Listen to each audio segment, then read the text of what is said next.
Good morning, Internet. Yashoda here with West Coast Yoga. Today we're reading from SRIMAD Bhagavatam, Canto 1, Chapter 1, Text number 10, which reads as follows. Prayenal payusha sabhya kalav asman yugejana manda sumanda matayo manda bhagya hupadrita. Translation. O learned one, in this iron age of Kali, men have but short lives. They are quarrelsome, lazy, misguided, unlucky, and above all, always disturbed. I'll read a few sentences of Prabhupada's purport for good measure. Srila Prabhupada's purport.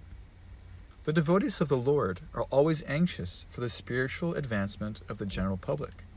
When the sages of Naimisharanya analyzed the state of affairs of the people in this age of Kali, they foresaw that men would live short lives. In Kali Yuga, the duration of life is shortened, not so much because of insufficient food, but because of irregular habits. By keeping regular habits and eating simple food, any man can maintain his health. What Prabhupada is touching upon in this verse is the disqualification of the people in the age of Kali. We can simply observe the behavior and trends of common people. My parents, who are the hippie generation, were considered by their parents to be irregular, disjointed, dysfunctional. But if you analyze my generation's behavior, our musical tastes, we've become even further removed from the conservative norms of previous generations.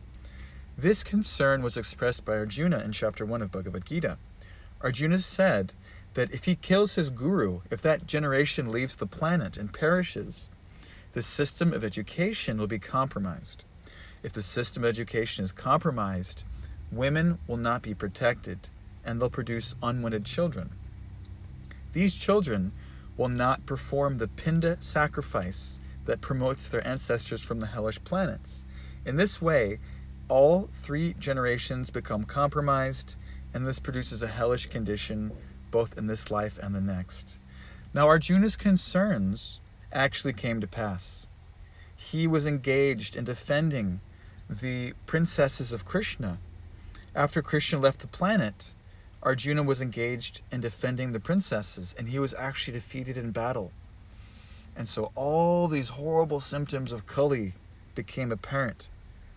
Parikshit Maharaj was acutely aware of Kali's presence, and he chastised Kali.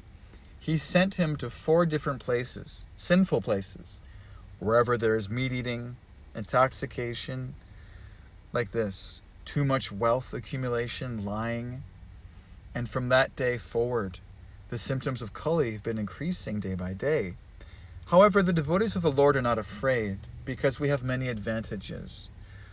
The process of devotional service has become so easy and accessible because of the mercy of Lord Chaitanya, who is the Yuga avatar, that any person, any sane person, can lead a simple life and practice devotional service to achieve immediate results. We don't have to wait the 10,000 years of previous ages.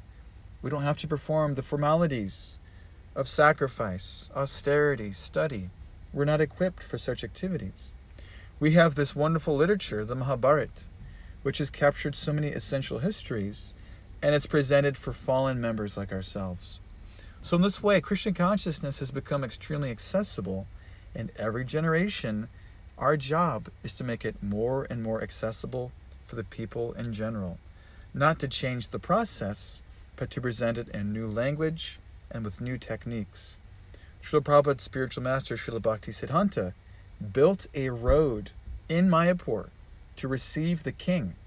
He had the road built, and anyone who's been there knows the road was named after him, Bhaktisiddhanta Marg.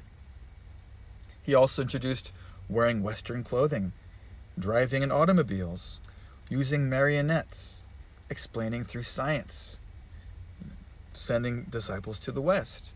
And Prabhupada continued this tradition. So we are sensitive to the mood and to the mission of our previous acharyas. And by following in their footsteps, our method of bhakti will become successful. Thank you very much. See you tomorrow for class. Hare Krishna.